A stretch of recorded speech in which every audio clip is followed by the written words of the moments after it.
Welcome to கதை திரட்டு audio books. இந்த வீடியோவில் நம்ம என்ன கதை கேட்க போகிறோம்னா, பாதுகாப்பு சிறுகதை. நம்ம சேனலை இது வரைக்கும் சப்ஸ்கிரைப் பண்ணாதவங்க சப்ஸ்கிரைப் பண்ணுங்கள். பக்கத்தில் இருக்கிற பெல் ஐகானை கிளிக் பண்ணி ஆல்ங்கிற ஆப்ஷனை ப்ரெஸ் பண்ணுங்கள். ஸோ தட் நான் போடுற கதைகளை உடனுக்குடனே நீங்கள் கேட்கலாம். வாங்க கதைக்குள்ளே போகலாம்.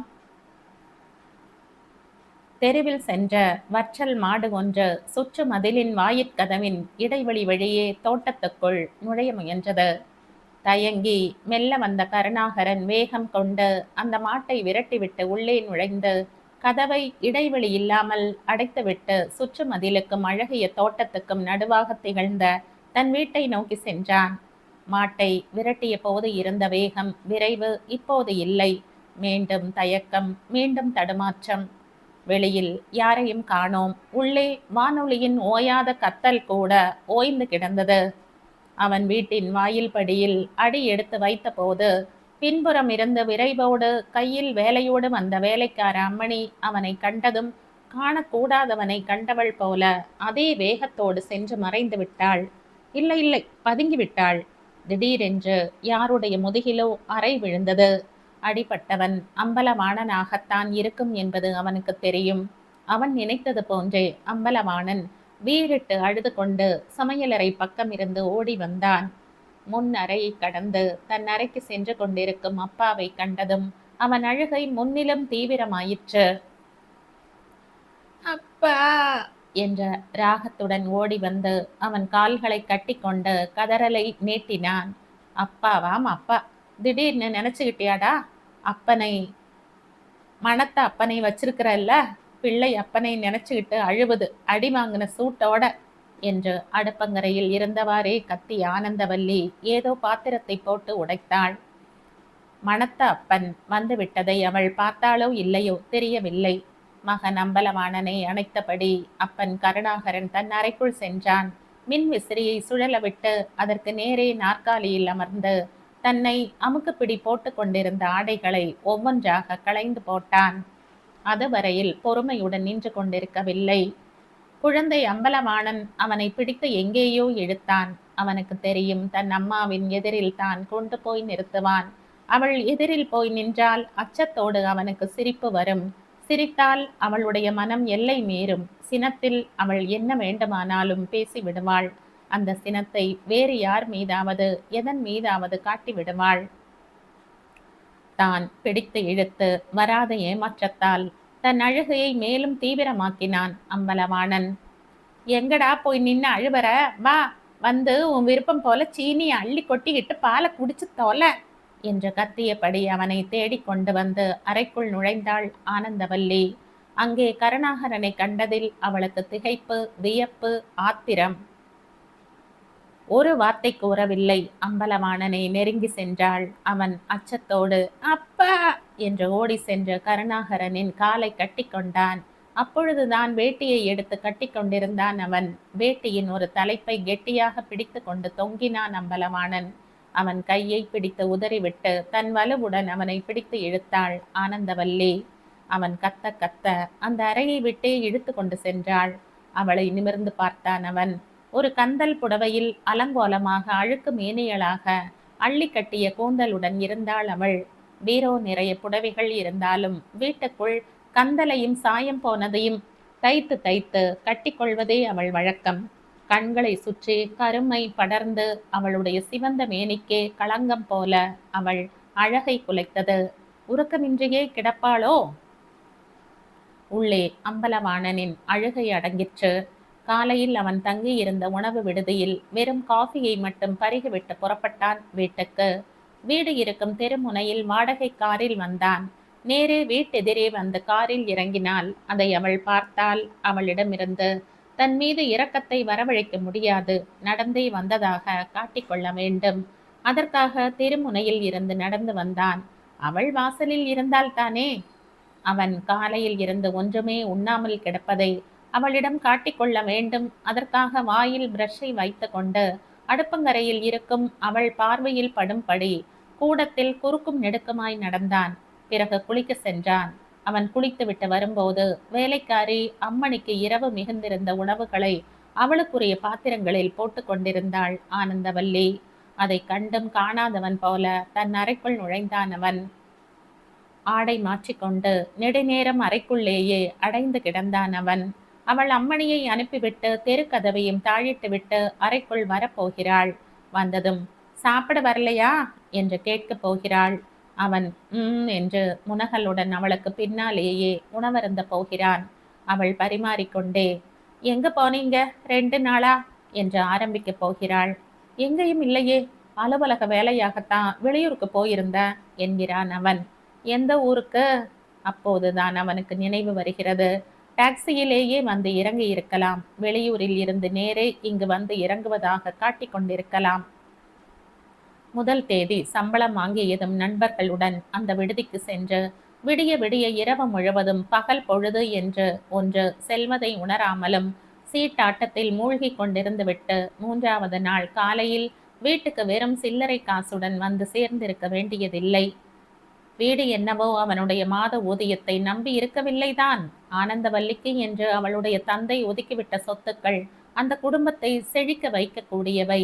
வாங்கும் ஊதியத்தை தன் கையில் கொண்டு வந்து அவன் கொடுப்பதில்லையே என்னும் குறை அவளுக்கு உண்டு என்றாலும் கூட, அதைவிட மாதங்களில் பல நாட்களை விடுதிகளிலேயே கழித்துவிட்டு வீட்டுக்கு மற்றொரு விடுதி போல் வந்துவிட்டு போகிறானே என்கிற கவலையும் ஏக்கமும் வெறுப்புமே மிகுதி அவளுக்கு.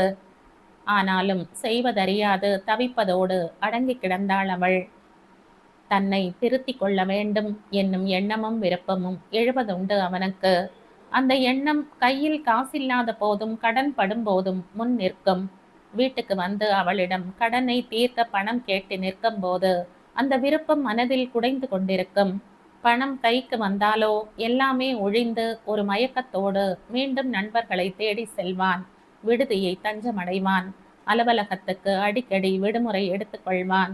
ஊதியம் பெறாத விடுமுறை கூட எடுப்பதுண்டு. முதல் தேதி சம்பளம் குறைந்து வரும்போதுதான் இனிமேல் இப்படி விடுமுறை எடுத்துக்கொள்ளக்கூடாது என்று எண்ணிக்கொள்வான். ஆனால் அந்த உறுதி மறுநாள் வரை கூட நீடிக்காது. தன்னையே சூதாட்டத்தில் இழந்து விட்டோமே என்று மனம் குமுறினாலும் அடுத்த கணமே அதை மாற்றிக்கொண்டு மீண்டும் அந்த மயக்க உலகில் மறைந்து விடுவான். அல்லது தன்னை மறைத்து கொள்வான். நெடு நேரமாகியும் அவன் எதிர்பார்த்தது போல அறைக்குள் வந்து அவனை காலை சிற்றுண்டிக்கு அழைக்கவில்லை அவள். என்னதான் செய்கிறாள்? மேஜை நாற்காலிகளை ஒழுங்காக போடுபவன் போல அவற்றை பரபரவென்று இழுத்து தள்ளினான். புத்தகங்களை தூசு தட்டி போட்டான். கொடியில் போட்டது போல கிடந்த தன் ஆடைகளில் அழுகடந்தவைகளை சாட்டை போல சொடுக்கி உதறி சலவைக்காக எடுத்து எறிந்தான். பிறகு தானே பொறுக்கி மூட்டை கட்டி அறைக்கு வெளியே தூக்கி எறிந்தான்.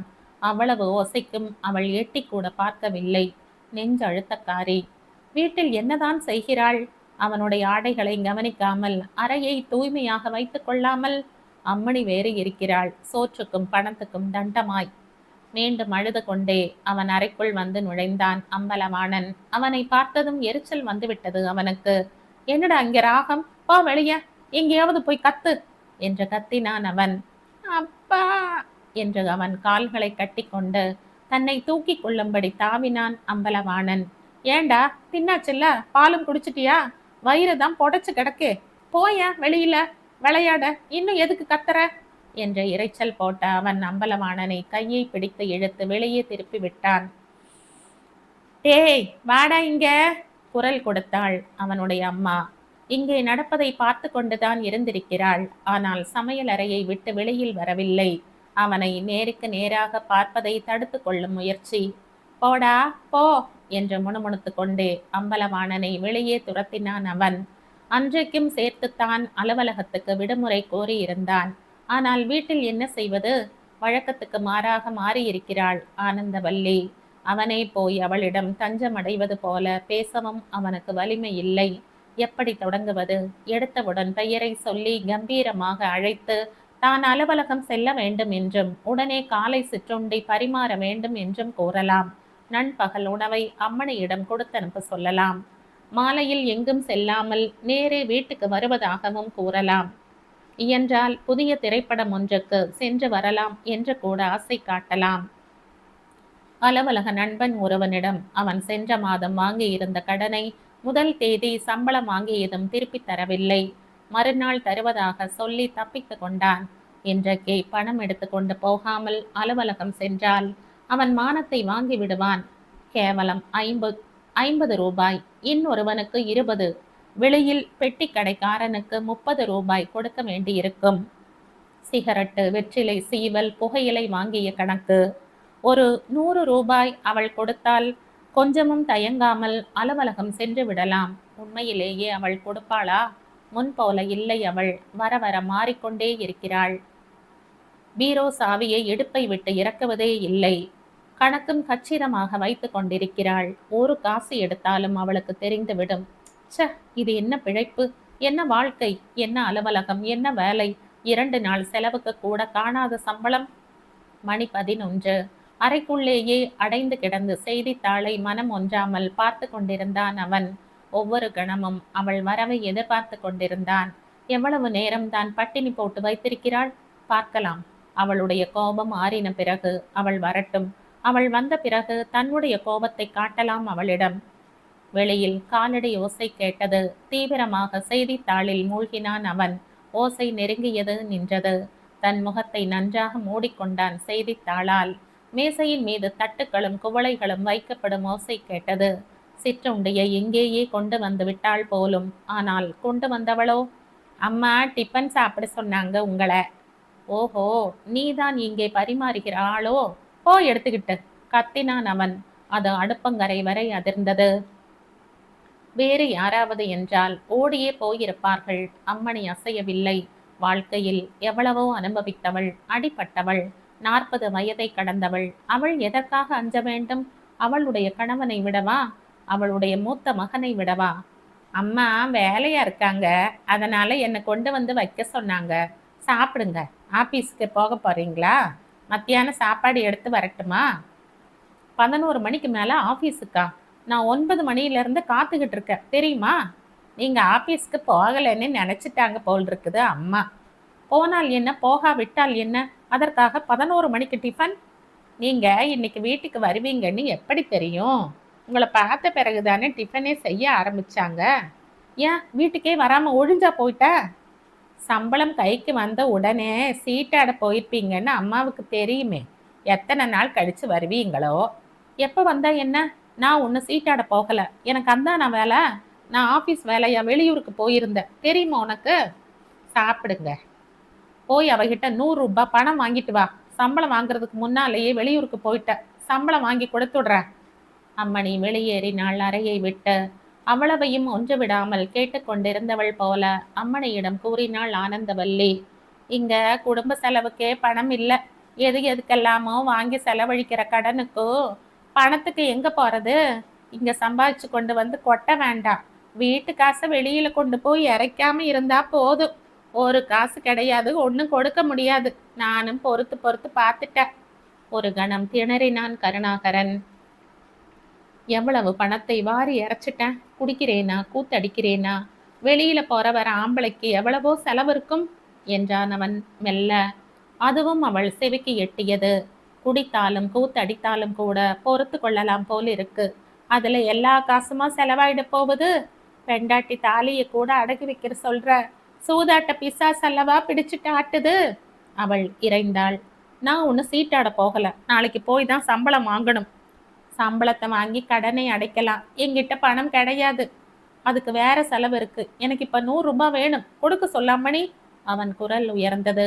அம்மணி அங்கே இல்லை. இந்த தொல்லையின் நடுவில் அகப்பட்டு கொள்ள வேண்டாம் என்று அவள் வேறு வேலையாக நழுவி விட்டாள்.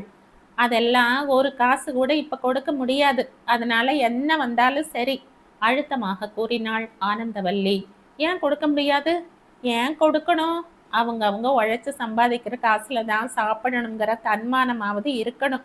யாரோ உழைச்சு சேர்த்து கொடுத்தத யாரோ உல்லாசத்துக்காக, கேடுகட்ட வாழ்க்கைக்காக செலவழிக்கிறது என்ன நியாயம்? ஓஹோ, உங்க அப்பா வீட்டு சொத்துங்கிற திமிரா? எங்க அப்பா வீட்டு சொத்தா இருந்தா என்ன, உங்க அப்பா வீட்டு சொத்தா இருந்தா என்ன?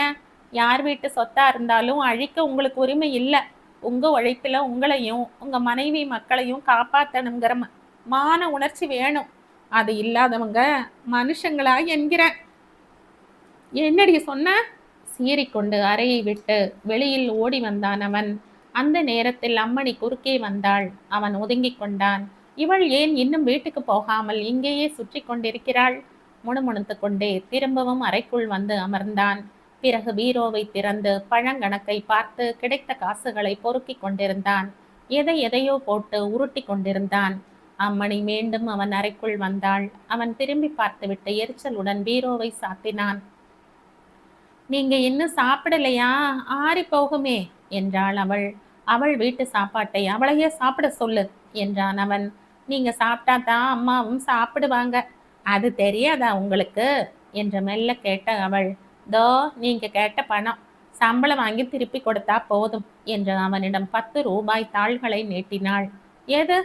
யார் தான் கொடுப்பாங்க? போய் சாப்பிடுங்க, குடும்பம்னா எல்லாம் தான் இருக்கும் என்று கூறிவிட்டு அவனிடம் பணத்தை கொடுத்துவிட்டு வெளியேறினாள் அவள். அவனுக்கு தெரியும், எப்படியும் ஆனந்தவல்லி தன்னிடம் அடிபணிந்தே தீருவாள் என்று எண்ணிக்கொண்டான். 100 ரூபாய் இருந்தது. பிறகு சிற்றுண்டியை ஒரு கை பார்த்தான். அம்மணிதான் காஃபியும் கொண்டு வந்தாள். அவன் சமையலறை பக்கம் எட்டி பார்த்து கொண்டே காஃபியை பருகினான். கையில் பணம் உறுத்தியது. கடனை எல்லாம் பிறகு கொடுத்து கொள்ளலாம், விடுதியை நோக்கி சென்றால் என்ன? புறப்பட்ட அவனுக்கு துணிவு வரவில்லை. மெல்ல ஆனந்தவல்லியிடம் பேசி அவளை அமைதிப்படுத்திவிட்டு செல்லலாம் என்பதற்காக மாலை வரையில் காத்திருந்தான். ஆனால் அவளாக ஒரு வார்த்தை பேசவில்லை. எந்திரம் போல ஏங்கிக் கொண்டிருந்தாள். சோக சித்திரமாய் காட்சி தந்தாள். அவனுக்கே மனம் உருகிவிட்டது. மாலையில் ஏதோ வேலையாக தன் அறைக்குள் வந்தவளை வளைத்து கொண்டு வம்பு பேசினான் அவன். பணம் இல்லைன்னு சொல்லிட்டு மறுபடியும் எப்படி வந்துச்சு? உன் மனசு கேட்காதுன்னு எனக்கு தெரியும் சிரித்தான் அவன். அது என் பணம் இல்லை தெரியுமா உங்களுக்கு? நான் முடிவு செஞ்சா செஞ்சது தான். என் பணத்தை நீங்கள் செலவு செஞ்சு உங்கள் மரியாதைக்கு இழுக்கு வர நான் அனுமதிக்க போகிறதில்ல. அக்கம் பக்கத்தில் உங்களை எப்படி பேசுகிறாங்க தெரியுமா உங்களுக்கு? பெண்டாட்டி பணக்காரி அவள் பணத்தை அள்ளி கொண்டு போய் கெட்டு அலைஞ்சிட்டு நீங்கள் வர்றதா உங்களையும் உங்களோட சேர்ந்து என்னையும் தூத்துறாங்க. இனிமே நீங்கள் சம்பளத்தோடு இந்த வீட்டுக்கு வந்தால் தான் எனக்கு சாப்பாடு, உங்களுக்கும் சாப்பாடு. இல்லைன்னா நான் உண்ணாவிரதம்தான். அவள் கூறியதை கேட்டு அவன் திடுக்கிட்டான். அம்மணி கொடுத்த இந்த பணம் ஏது? அவ என்கிட்ட கொடுத்து வச்சிருந்தா. அவளுக்கு கொடுக்க வேண்டிய 6 மாசத்து சம்பள பணம் இருந்தது. காலையில கேட்டா கொடுத்தேன். அதை உங்ககிட்ட கொடுத்துருக்கா. அப்படி கொடுப்பான்னு எனக்கு தெரியும். என்னை ஏமாத்துறது போல நீங்க அவளை ஏமாத்த முடியாதே. அவளோட மூத்த மகன் டாக்ஸி டிரைவரா சம்பாதிக்கிறான்.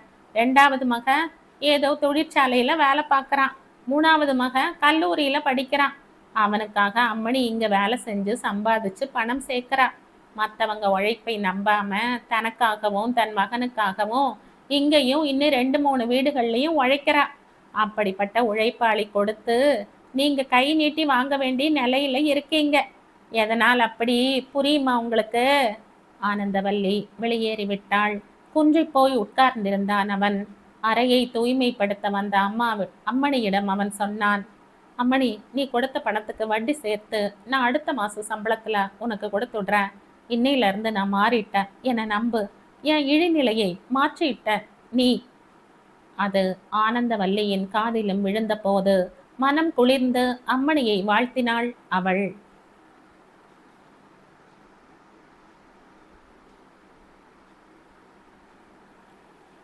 இதோடு இந்த கதை முடியுது.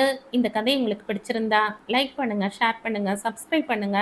மற்றும் ஒரு இன்ட்ரெஸ்டிங்கான கதையோட அடுத்த வீடியோல சந்திப்போம். பாய். தேங்க்யூ.